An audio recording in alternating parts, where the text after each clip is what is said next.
Hi, my name is Jim Gibson, and I'm running for California State Superintendent of Public Instruction. And that office is the highest office in the public school system in the state of California. And I hope you'd vote for me. Give you a little bit of background about myself. I'm a business owner. Been a business owner for 30 years. I know how to run a business. Very successful at what I did. It's a high-tech business. It was also a cybersecurity business. The next is masters. I have a master's degree in business administration. Thirdly, I was a captain in the United States Marine Corps. And lastly, but most important, I spent 20 years on the Vista Unified School District, and I was the only conservative on that board, and also the only Republican on that board. And I tell you, it was a tough 20 years. I won most of the major decisions that had to be made on that board, and I won them because parents showed up and supported me on different situations. And we're going to talk about that in other videos. But anyway, three things I'm running for. I'm running for accountability. School systems need to be held accountable. Teachers need to be held accountable. And that's for good and bad, because there's good teachers and there's horrible ones. But the whole school system overall needs to be held accountable. And the focus must be on basics: math, science, history, reading, writing, and no CRT. That is political nonsense and doesn't belong in the classroom.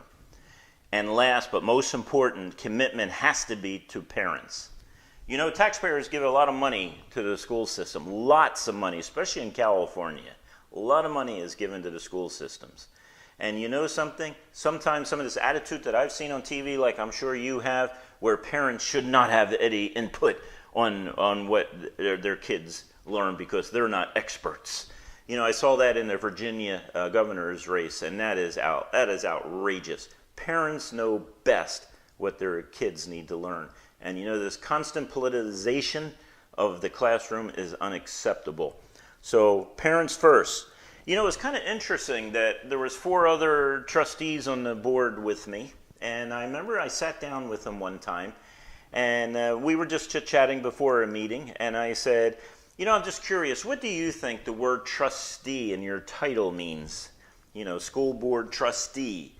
And they all kind of looked at each other and everything else, but basically they said, well, our job is to make sure that, you know, that we represent the teachers and we help with the teachers union, because after all, teachers union is our friend.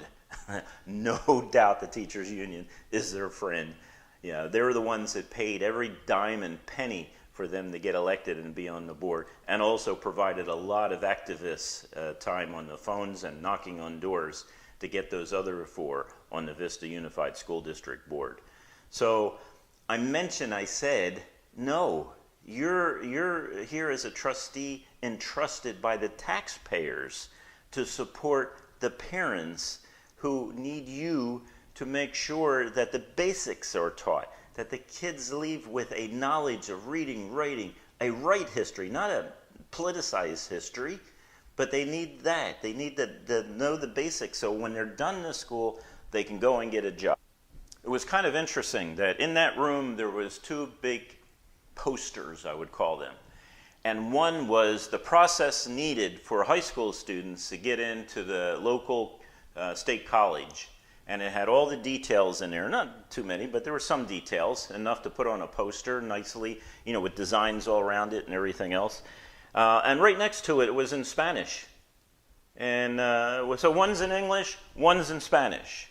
So I said to my fellow trustees, I said, what do you think of those 2 posters? And they just looked down and they said, yeah, it's okay. I said, you know what those 2 posters represent? That represents failure of this board to ensure that every single student who graduates from our school system knows how to read and write. And if you have to read that Spanish language one to get into a state college, then it is an example of the fact that we did not teach these kids how to read and write in English. Well, I can give you a lot of examples, and I'm going to do some more videos. And I thank you for watching today. Real quick, this is not paid for by anybody. I'm volunteering to do this video, and I paid for it myself. No one else has. And I do authorize this. Do I have to really say that? That sounds so stupid. At any rate, thank you for watching. I hope you watch the other videos. You have a great day. Bye.